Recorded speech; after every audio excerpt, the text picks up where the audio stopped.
Bien, queridos, vamos a tener una palabra de oración. Oremos. Padre nuestro que estás en los cielos, venimos delante de tu presencia en esta mañana, una vez más, dándote gracias por todas tus misericordias y que en esta hora, Señor, tú nos aquietes, nos ayudes también a poder entender tu palabra, a abrir nuestro espiritual entendimiento.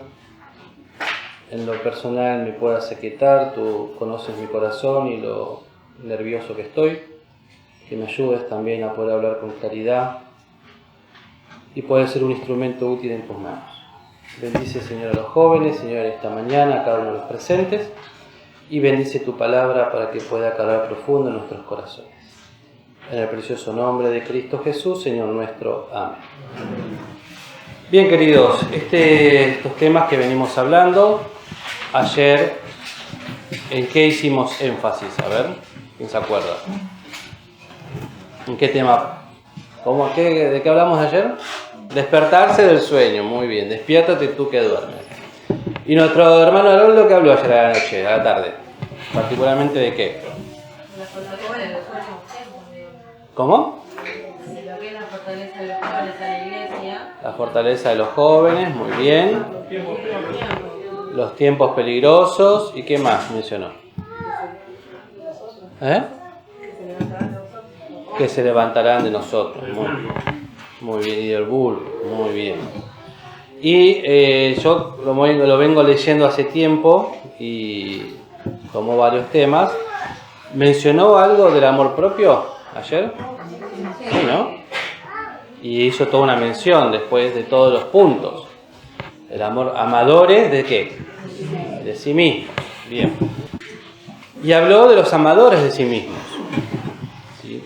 Y hoy nos vamos a detener un poquito en este punto, vamos a ser un poquito más profundo, porque hay un texto en la palabra de Dios muy conocido, que no lo vamos a buscar, pero dice, no se puede servir ¿a qué cosa?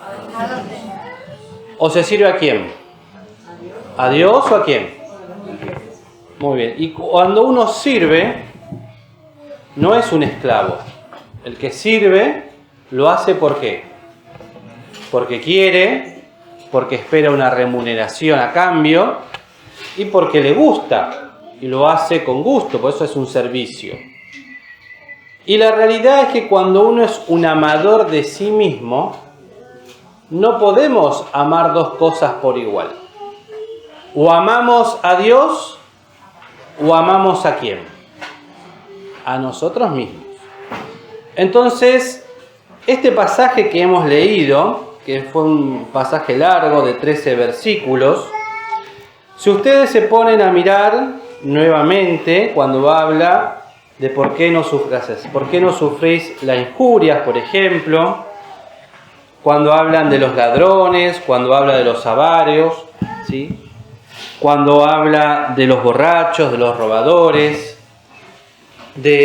menciona también a los fornicarios, a los adúlteros, y toda esta serie de cuestiones, en realidad, en todas estas cosas, subsas, ¿qué cosa?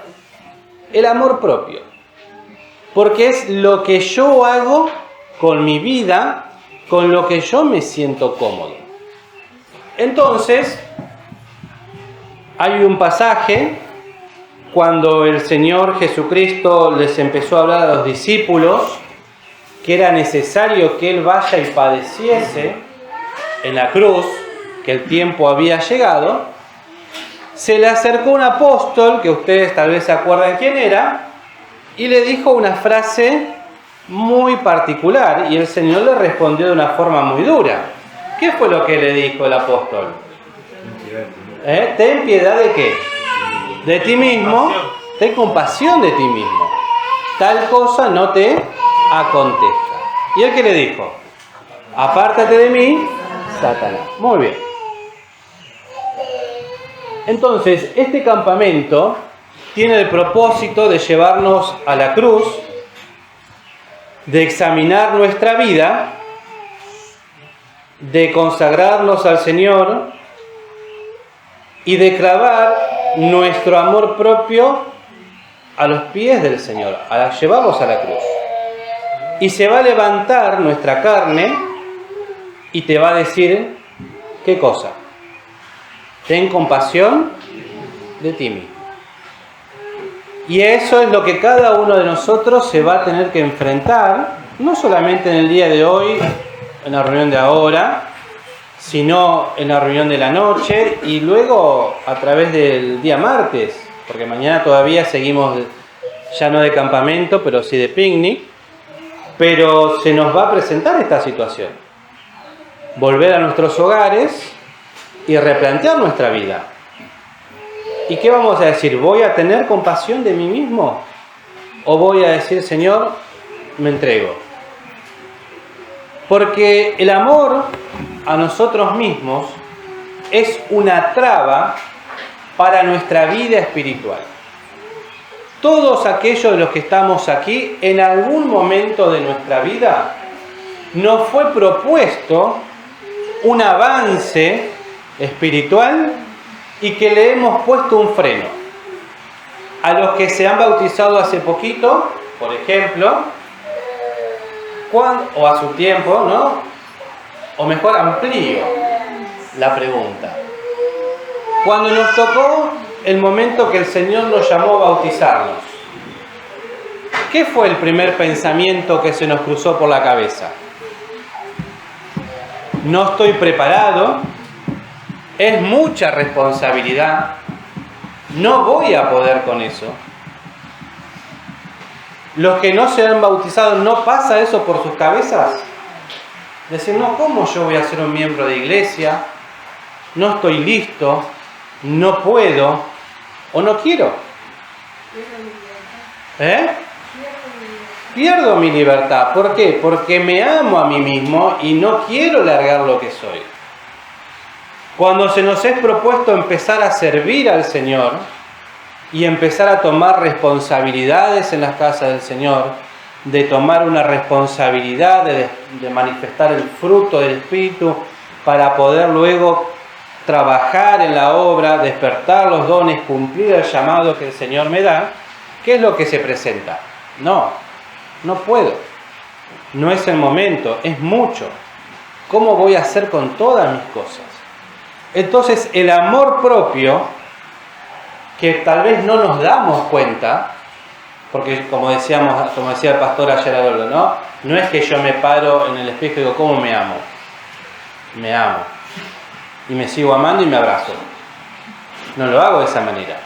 Pero me cuido. Cuido mi integridad, cuido lo que soy, cuido lo que deseo. Entonces, el amor propio es un freno a la vida espiritual y que se va manifestando a lo largo de toda la vida. Desde que comenzamos. ¿Por qué? Porque nosotros hemos leído aquí en este pasaje, por ejemplo, los fornicarios, los adúlteros, los idólatras, los afeminados, los que se echan con varones, los ladrones, los avaros, los borrachos, los maldicientes, los robadores, no heredarán el reino de Dios. Pero tenemos que establecer algo, y esto lo tenemos que decir porque no es una cuestión por obras. Porque Cristo en la cruz del Calvario murió por el pecado de cada uno de nosotros. Ya los pecados nuestros han sido pagados, han sido deshechos por la obra de Cristo. La persona, cuando habla aquí que no heredará el reino de los cielos, es porque no se arrepintió de sus pecados, porque no le entregó su vida a Cristo y anda conforme a los sentidos de su vida y anda conforme a lo que él, a su forma natural de andar. Habla de la persona que no le pidió perdón a Dios, que no tiene el nuevo nacimiento y que no es un hijito de Dios. Entonces, no es por obras, porque este pasaje, tal vez a muchos les pasará que dicen, o habrán escuchado, sí, porque la iglesia no nos acepta. La iglesia no nos quiere, no acepta a los homosexuales, no acepta a los adúlteros ni a los fornicarios. La iglesia no es que no los acepta. ¿Quiénes somos nosotros para echarlos? No podemos. porque Cristo en la cruz ya pagó por eso. Por eso lo que condena al hombre es rechazar a Cristo Jesús como su único y suficiente Salvador. Eso es el pecado que condena. El único pecado que no puede ser perdonado, que es rechazar la obra de Cristo en favor de cada uno de nosotros. Entonces, hay un pasaje que dice que de modo que si alguno está en Cristo, nueva criatura es. Y acá viene el quiebre en nuestra vida. Porque las cosas viejas pasaron, he aquí son todas hechas nuevas. Entonces, por la gracia de Dios, tenemos un punto en el cual todas las cosas pueden ser hechas nuevas en nuestra vida. Y hoy lo pensaba esta mañana, que para los que ya somos convertidos y hemos tenido una vida desordenada, yo ayer le contaba a un hermano que yo nunca fui, y los hermanos de San José lo saben, y lo hago público, el joven creyente modelo, el joven modelo a seguir. Yo, si me comparo con otros hijos de pastores, siempre fui un desastre. Fui rebelde, fui mentiroso, siempre rechacé todo tipo de trabajo en la iglesia, no estaba en mis pensamientos y me rehusaba totalmente algún día a bautizarme o ser un siervo del Señor. Pero hubo un día en el cual el Señor me tuvo que quebrantar de tal manera que volví a los pies del Señor. Y no era que me convertí, era salvo. Pero ese día hubo una conversión en mi vida, lo cual cambió mi vida. Y si bien yo ya era hijo de Dios porque acepté a Cristo Jesús cuando tenía 8 años, hasta los 22 me negué totalmente a andar en los caminos del Señor. Pero el Señor tuvo esto, misericordia. Si alguno está en Cristo, nueva criatura es, las cosas viejas pasaron, y aquí son todas hechas nuevas. El Señor me perdonó y me restauró. Y me dio la gracia de llamarme. Y yo me bauticé. Yo hice el curso de bautismo 2 veces. La primera lo dejé. Y la segunda lo pude terminar. Pero lo hice porque el Señor me llamó a comenzar la escuela bíblica. Y cuando quería empezar la escuela bíblica me di cuenta que no estaba bautizado. Entonces, por el llamado al servicio fue que tomé la decisión de bautizarme. Entonces, a lo que voy es que el Señor perdona, el Señor restaura. Si uno es sincero de corazón, se los dice a alguien que pasó por esa experiencia, el Señor perdona, el Señor limpia. Entonces tenemos la posibilidad de dejar las cosas de atrás, las cosas que hemos hecho, y empezar de nuevo. Y comienza con este hecho de dejar de amarse uno mismo, que es una experiencia, como les decía, que nos lleva toda la vida, porque a medida que pasan los años, hay cosas que nos van surgiendo y que vamos amando y que van apareciendo. Las cosas que yo amo hoy, a mis 41 años, no son las mismas que aman ustedes o amaban a los 20, o a los 16, o a los 15, a los 30. Vamos cambiando, pero el mundo se va acomodando y nos va seduciendo con nuevas cosas. Entonces, es un proceso que el Señor tiene que ir haciendo en nuestra vida. Pero el primer proceso es el mostrarme que el amor a mí mismo es lo que frena mi falta de compromiso con el Señor. Es el que me pone un freno. Es el que me dice, de aquí no voy a pasar, porque me amo y no quiero ir a la cruz. Pero después hay muchos pensamientos que hoy por hoy se están manifestando en la vida nuestra, a nuestro alrededor, que se van metiendo y que hacen a nuestra forma de vivir y a cuántas decisiones vamos tomando. Hice una lista de 10 puntos resumidos, que no sé si vamos a llegar a tomarlos todos, porque realmente sería interesante verlos uno por uno a lo largo de todo el año,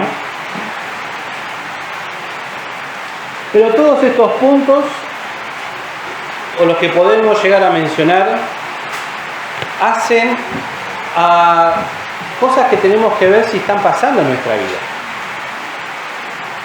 Y todos, por lo menos los que estuve buscando, me faltaron dos buscar. Los busqué pero no los anoté. Hacen a nuestra comodidad y a un pensamiento de este tiempo. Y esto que vamos a mencionar ahora no es una cuestión de querer ofender a nadie, porque no conozco la vida de nadie, gracias a Dios, sino de que nos presentemos delante del Señor y seamos sinceros delante de Él.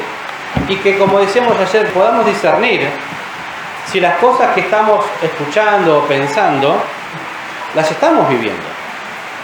Hay una corriente hoy por hoy que ustedes habrán conocido, ¿no? Que habla justamente mi cuerpo, mi decisión. ¿No la escucharon nunca? ¿O sí? ¿Quién no la escuchó? ¿Con qué está relacionado mi cuerpo, mi decisión? Con el aborto. Y me ha tocado ver aquí en la Quinta, en actividades juveniles, jóvenes que yo considero que son convertidas, pero con pañuelitos verdes. Quiere decir que hay cristianos evangélicos, tal vez apartados o cegados espiritualmente, que promueven y defienden esta cuestión que hace ¿a qué cosa? A asesinar el fruto del vientre, que puede haber sido concebido en el buen sentido, o sea, con consentimiento o no, pero pero se promueve. Y esto atenta con la palabra de Dios. ¿Por qué? ¿Qué somos nosotros delante de Dios? ¿Qué es nuestro cuerpo? ¿Templo de qué? Del Espíritu Santo. ¿Nosotros en nuestras iglesias tenemos cruces o tenemos ídolos? No. Entonces, imaginemos nuestro cuerpo como un templo, que hay que limpiarlo, que hay que tenerlo bien. Pero a medida que yo voy tomando estas cuestiones del mundo, imaginemos que en el templo que le pertenece al Espíritu Santo voy poniendo estatuas. Entonces, si yo tomo esta doctrina, esta mala doctrina, de decir es mi cuerpo y es mi decisión, ¿qué estoy haciendo? ¿Qué estoy poniendo? La primera estatua que habla justamente del amor propio. Porque fíjense que el amor propio es egoísta. No me importa lo que pasa en mi cuerpo, pero como dice, ¿no? Fomenta la independencia emocional y económica y la idea de que el amor propio es suficiente. Entonces, yo no sé si entre nosotros hay alguno que tiene este pensamiento, pero es un pensamiento que atenta contra la vida del espíritu, la vida del creyente. Cuando el Señor nos dice, por ejemplo, en Romanos 12:1, lo sabemos de memoria, os ruego por las misericordias de Dios, ¿qué cosa? Que presentéis vuestros cuerpos, ¿en qué? No lo voy a presentar. Es mi cuerpo, es mi decisión. No lo voy a llevar a que me lo sacrifiquen. ¿Se entiende? Otra línea de pensamiento. No necesito casarme para ser feliz. ¿Contra qué atenta? El matrimonio que instituyó el Señor. Entonces, ese pensamiento, no necesito casarme para ser feliz, es lo que promueve la idea de que el matrimonio no es un requisito para la realización personal.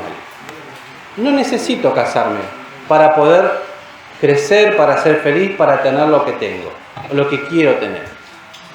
Pensar que el casamiento es una traba para mi desarrollo. ¿Por qué? Porque me amo yo. No necesito tener una persona al lado, y ni hablar de cuando tomamos el capítulo de Efesios, ¿no? Que cuando dice, esposas estén sujetos a qué. No, Yo me amo demasiado para someterme bajo un hombre, para atar mi vida a una persona. Yo no estudié toda mi vida para tomar esta decisión y dejar de ejercer mi profesión. Y el varón sacrificarse por la mujer. ¿Por qué? Porque hay que someterse ¿a quién? ¿Quién es la cabeza del matrimonio? Entonces, fíjense, si mi pensamiento es yo no me quiero casar para desarrollarme, ya sea hombre o mujer, es porque yo no me quiero someter ¿a qué? Entonces, en realidad es, me amo tanto que yo no me puedo someter a Cristo. No puede ser la cabeza, no puede establecer en mi vida que me tengo que casar. Yo decidí no casarme.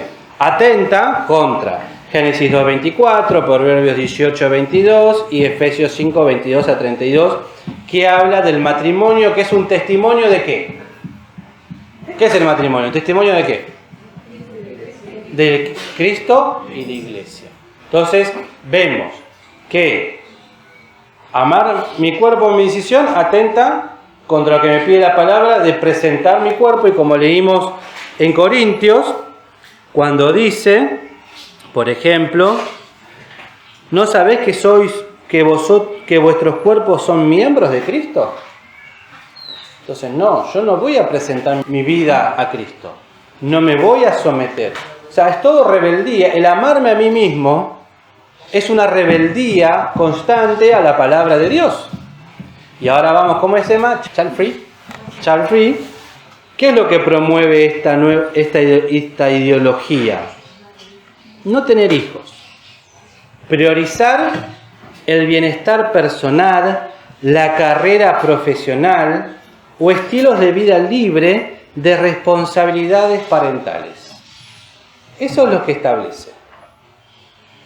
Y este es un tema delicado, muy delicado, porque acá no quiero hacer referencia a nadie, porque no conozco, hay matrimonios que no conozco sus experiencias, pero lo voy a tomar desde mi punto de vista, desde mi experiencia personal. Así que no lo voy a hacer me voy a tomar yo como ejemplo. Nosotros con nuestra esposa nos tomamos un tiempo, cuando nos casamos, de decir, vamos a disfrutar un tiempo nuestro matrimonio, solos, que no está mal.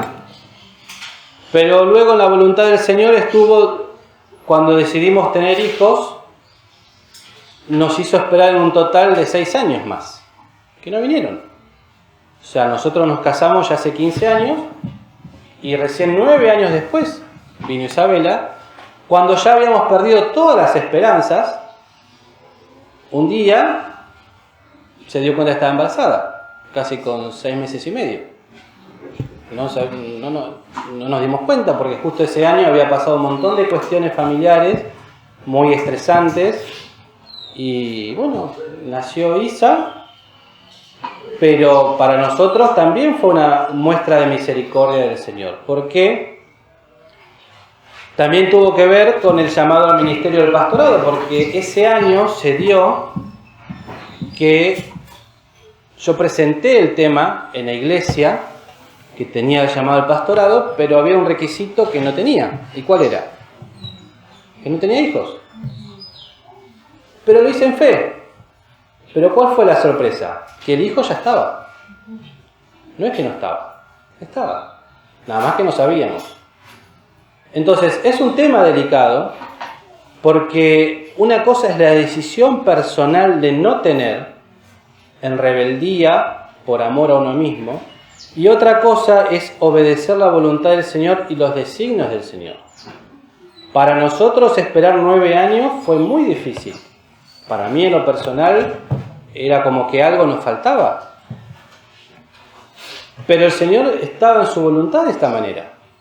Entonces, por eso les digo, es un tema difícil de tratar, pero lo que voy es que no es una cuestión de decir, bueno, me enojo con el Señor, sino de decir, Señor, si es tu voluntad, tener los hijos que tengo que tener, así poder hacerlo, y si no, no. Pero no tomar yo mi decisión, no los voy a tener. No quiero, porque también va contra la palabra de Dios. va contra la voluntad del Señor. Entonces, por eso lo digo, en mi experiencia personal, y luego el Señor nos bendijo con 2 hijos más. Pero fue un tiempo, y no es el único matrimonio amigo personal de mi edad que han tenido esta misma experiencia. Otros les ha llevado 11 años, otros 12, pero el Señor los ha concedido en su tiempo. Pero lo que sí puedo dar fe es que nunca dijimos no vamos a tener para poder ser libres, porque entendimos delante del Señor que es una bendición de parte de Dios y que si el Señor los da, los ha de dar en el tiempo correcto. Ahora, para los jóvenes que están de novios o que tienen pensado en algún momento formar una familia, esta doctrina de no tener hijos es antibíblica. Y fíjense que hasta aquí solamente 3 hemos mencionado que atacan directamente contra los fundamentos de los propósitos de los que establece la palabra de Dios. Y todo se fomenta ¿en qué? En me amo demasiado para someterme a otras cosas. Pero es parte de lo que el Señor establece para el hombre. Punto 4. Primero yo, luego los demás. ¿Contra qué va? ¿Qué significa primero yo y después los demás? Amarnos unos a otros. Lo que priorizarnos a nosotros mismos. Lo demás no me interesa. Que va en contra de lo que el Señor nos llama, como el mismo Señor, ¿no? Decía que yo vine para servirlos. El Señor le lavó los pies a los discípulos. El servicio. Va en contra del amor de Dios.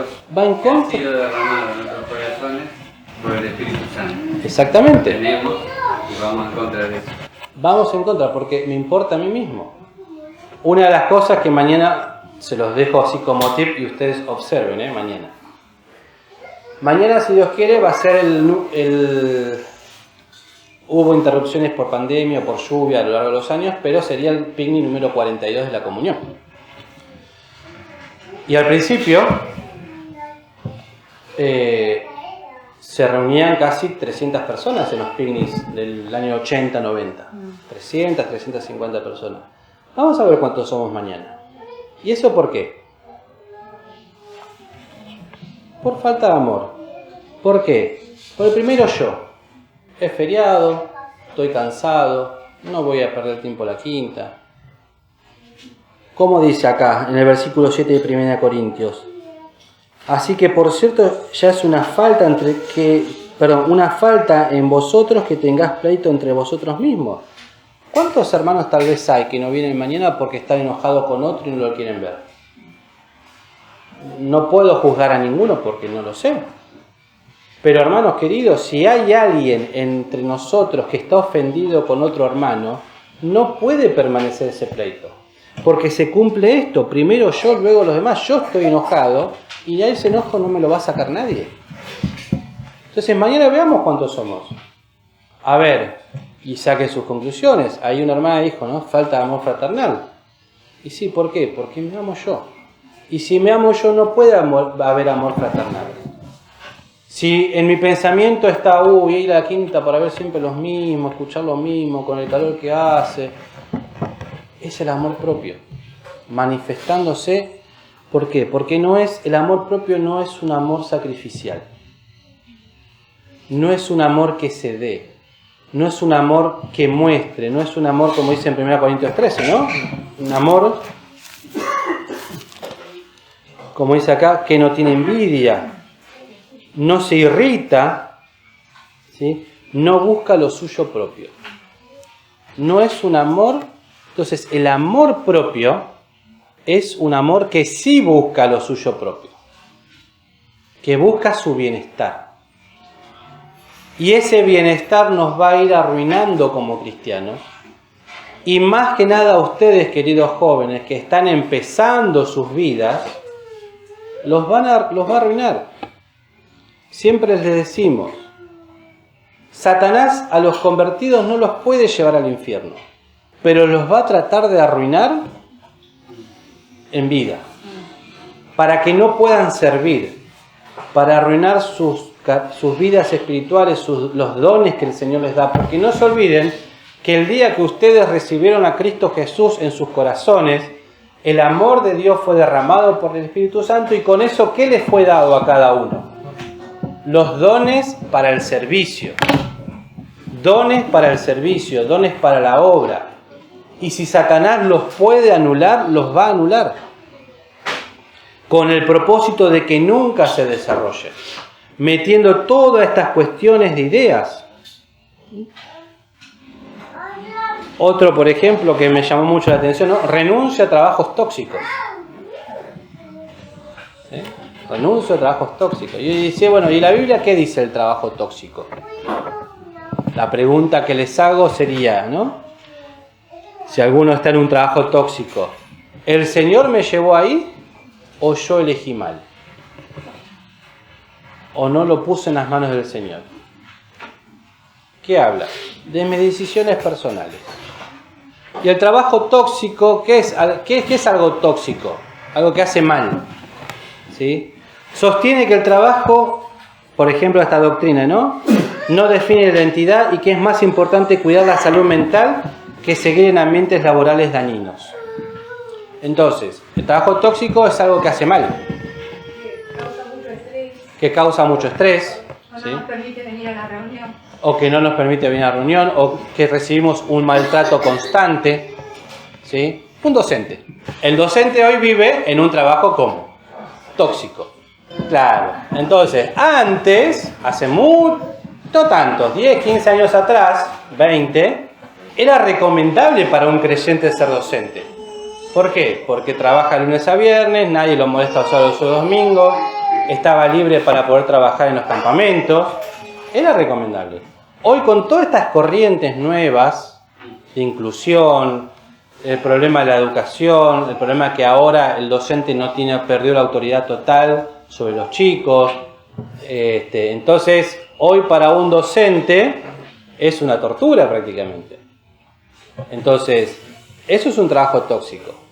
Entonces, el Señor tiene que ayudarnos, pero también si el Señor nos puso en una tarea en la cual no nos gusta, bueno, pensar, lo hice porque el Señor lo permitió así y el Señor tiene algo para enseñarme, o lo tomé y lo hice porque no me quedaba otra y por descarte, o por mi propia decisión, sin oración.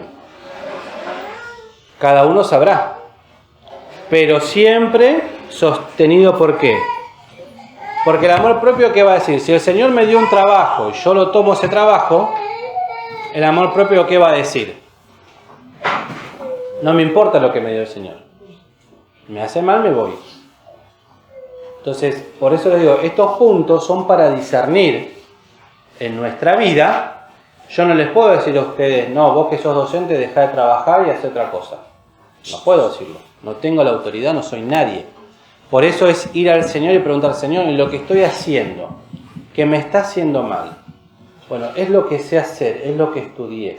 Ayúdame a pasar este tiempo que me toca para llevarlo adelante y con tu auxilio que me pueda dar un curso que poder llevarlo mejor, que no me haga mal a mi salud y así transcurrir los años. Pero fíjense que ya no es tomar esa decisión, es dejar el amor propio de lado y someterme bajo la voluntad del Señor.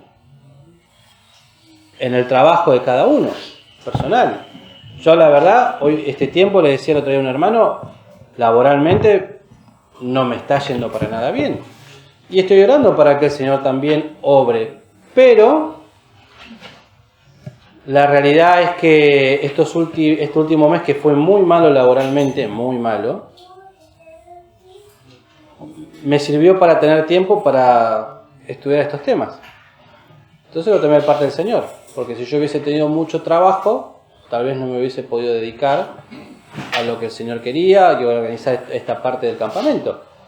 El Señor sabe, pero también es aprender a vivir, como mencionaban ayer, creo que el hermano Haroldo, a renunciar a los deseos de uno, a renunciar a lo que uno quiere, a lo que uno piensa o a lo que uno está dispuesto a proyectar en su vida.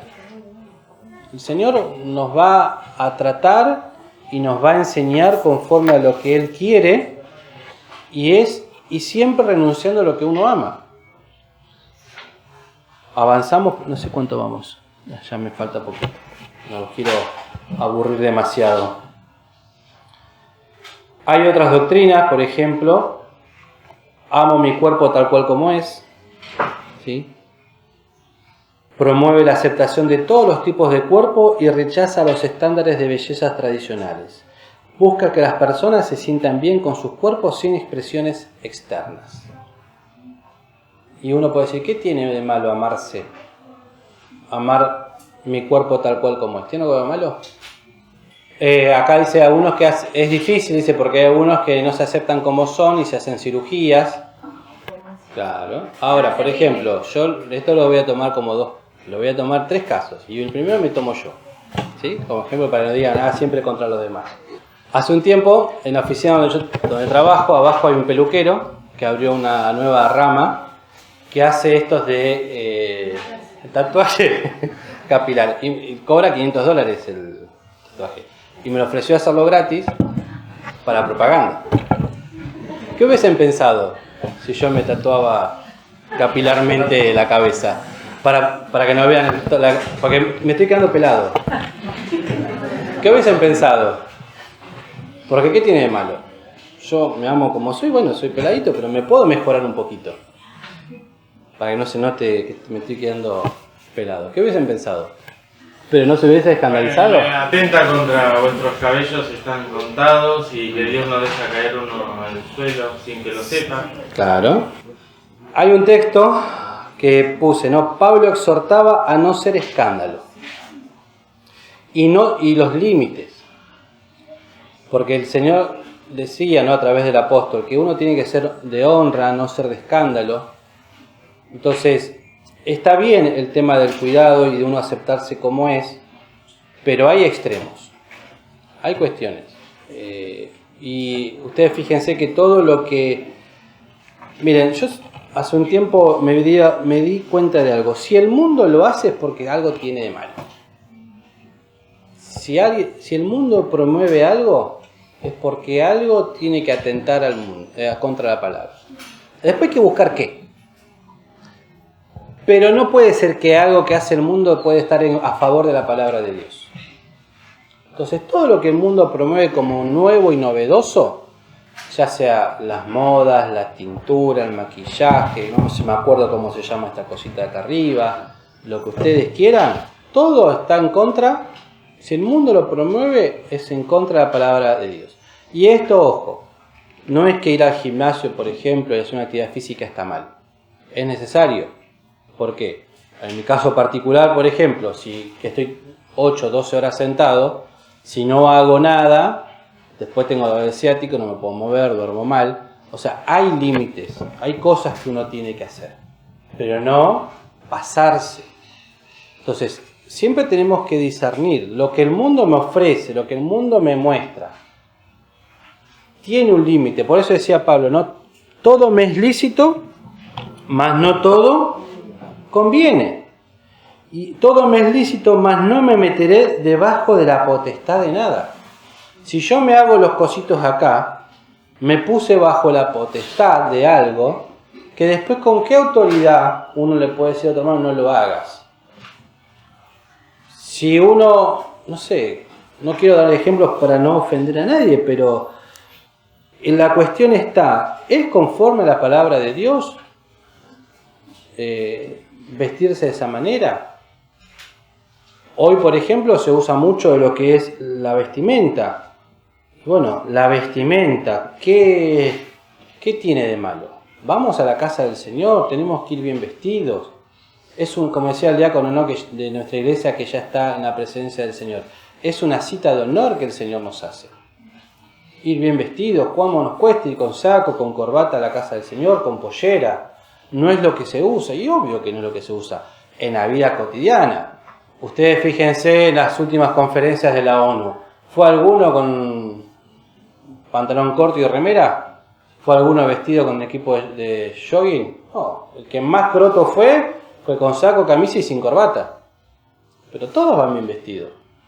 El tema, ¿qué pasa? Las corrientes, nuestra vida espiritual, el amor propio, es decir, bueno, las cosas de este mundo son importantes, la casa del Señor no es tan importante. No hace falta, voy vestido como quiero. Entonces, todas esas pequeñas cositas, fíjense que se sustentan sobre ¿qué? El amor propio, la comodidad, mis deseos, mis derechos, lo que yo quiero. No me importa lo que dice la palabra, no me importa lo que establece las Escrituras, no me importa lo que pide el Señor. Y sí, los tatuajes también. Pero en ese tema de los tatuajes es lo que yo decía hace un momento. Aquel que se tatuó antes de convertirse es una cosa, ya está. Pero el problema es cuando el Hijo de Dios, habiendo entendido que está mal, lo hace. Ahí está el problema. Bueno, y todas estas cositas, estábamos hablando, son todas, ¿cómo se llama? Estatuas que vamos poniendo dentro de nuestro templo. Y eso es lo que mencionábamos ayer. ¿Qué es algo profano? Algo profano, profanar es contaminar, violar o tratar sin respeto algo sagrado. Entonces profanamos nuestro cuerpo. ¿Sí? Es cruzar un umbral y contaminar lo sagrado. Entonces, y como último punto, hay uno que dice, ¿no? Las relaciones abiertas son válidas. ¿Qué son las relaciones abiertas? Compromiso. ¿Sin compromiso de qué? Formalidad. ¿Y eso qué incluye? Las relaciones abiertas es una pareja consolidada, formada, pero con la libertad de tener relaciones con el compañero de trabajo, con quien se sienta bien, una forma de vida más liberal. Y siempre lo decimos a todos los jóvenes, que tener relaciones sexuales de antes del matrimonio no es conforme a lo que las palabras de Dios establecen, es un pecado grave que el Señor, porque la fornicación en la palabra del Señor, de la palabra se toma, está asociado a la asociación de doctrinas paganas con doctrinas de la fe cristiana. Entonces, la fornicación a nivel espiritual es adorar a otros dioses y tratar de vivir una vida, como decíamos, ¿no? Por el camino del medio. Eso es la fornicación espiritual, pero que está asociado y comparado y relacionado con la fornicación sexual, que es mantener las relaciones sexuales antes del matrimonio, lo cual no es correcto. Entonces, acá volvemos al punto anterior. Si alguno de los que está acá tiene esa costumbre, puede poner un punto final, volver al Señor, pedirle perdón y el Señor lo ha de restaurar. Pero es un pecado y es un pecado grave, así como el adulterio y toda cuestión de otras cosas. Es algo que el Señor puede perdonar, sí lo perdona. Pero mientras se siga siendo un hijo de Dios, porque esto es para los creyentes, para los convertidos, el que es incrédulo, todas estas cosas le son locura. Porque no las puede entender, no las puede examinar, porque como dice, ¿no? El apóstol, el hombre animal no percibe las cosas que son de Dios. Entonces, las relaciones abiertas no son válidas para ¿no? Entonces, y el último punto que les quiero mencionar, que me gustó mucho, para comentárselo, no tengo que perdonar para sanar. En contra total ¿a qué? Señor, ¿cuántas veces? Perdonaré. ¿Y por qué dice no tengo que perdonar para sanar? Porque perdonar, ¿qué requiere? Humillación. Humillar y perdonar a alguien que me ofendió, a alguien que me injurió. Entonces, esta doctrina humana,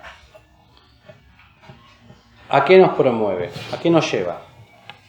A amarnos a nosotros mismos por sobre todas las cosas, no perdonar y seguir la vida hacia adelante. Y como dicen algunos, no soy rencoroso, pero sí memorioso. Entonces yo no te perdono, te trato bien, pero nunca me voy a olvidar, ¿qué cosa? Lo que me hiciste. También, perdón, Sí. también hay algunos que dicen, yo lo escuché, algunos que dicen, que vienen a pedir perdón y dicen, yo no soy Dios para perdonar. Ah, eso. No soy Dios para perdonar. ¿Sí? Entonces, chicos, vamos a abrir en 2 Timoteo 3 para terminar. Lo que decíamos recién, no perdonar es no querer humillarse. ¿Sí? Pero vale la aclaración que la humillación es para con Dios. Claro.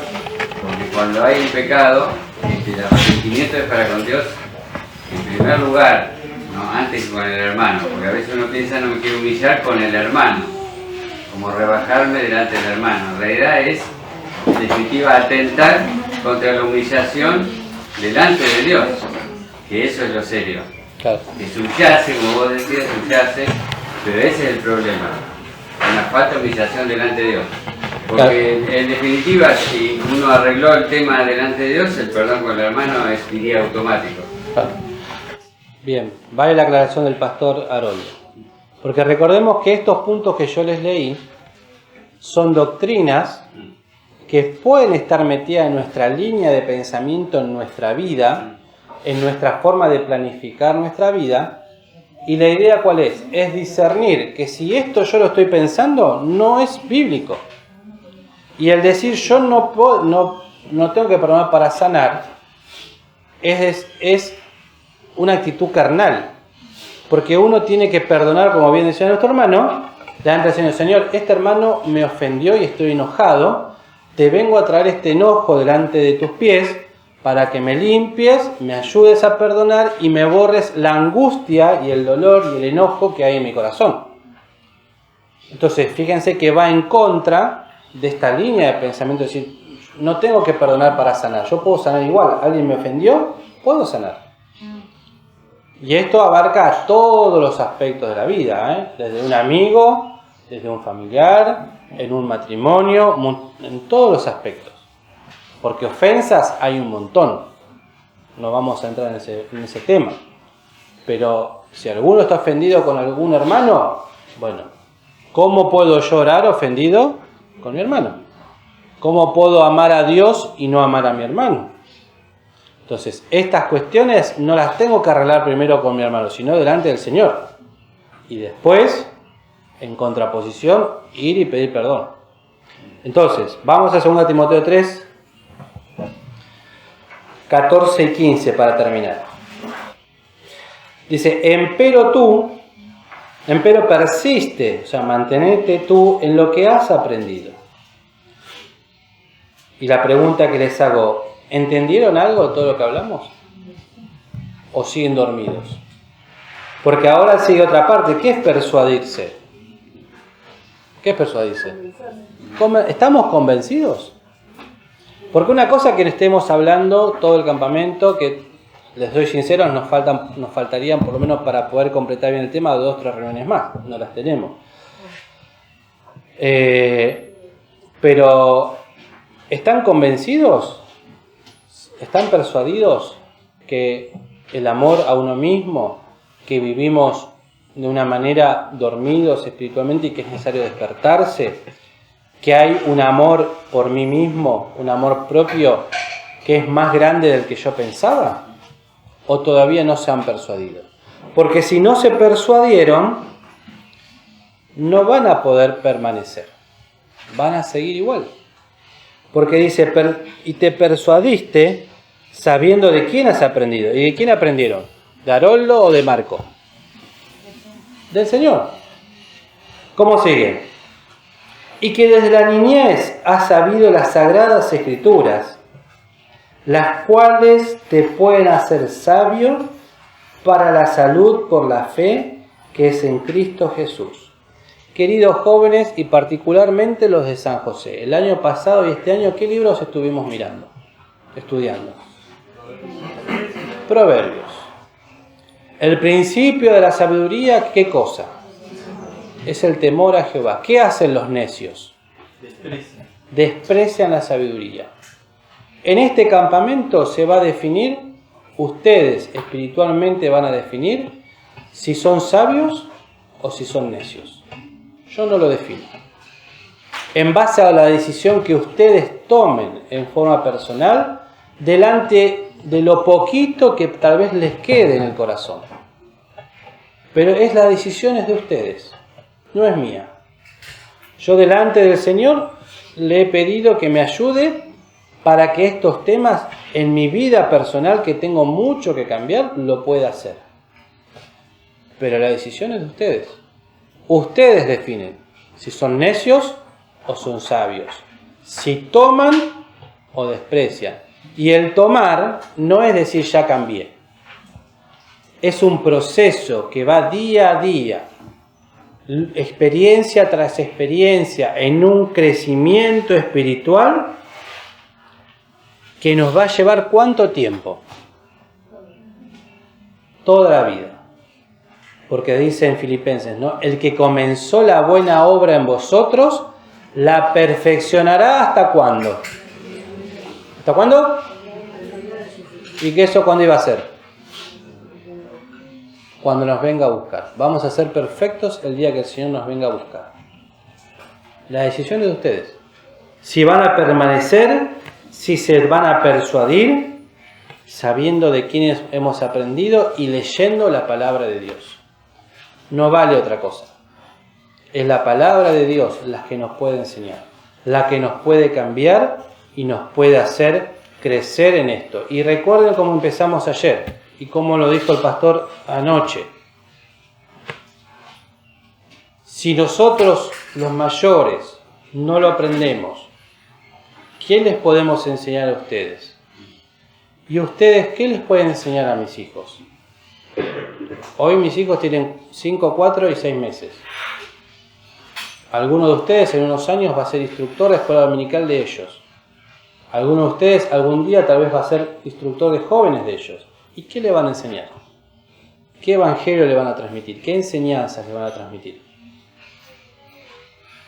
Chicos, vivimos en un tiempo, y ayer los mencionábamos, donde el Señor nos ha dado un testimonio de fidelidad.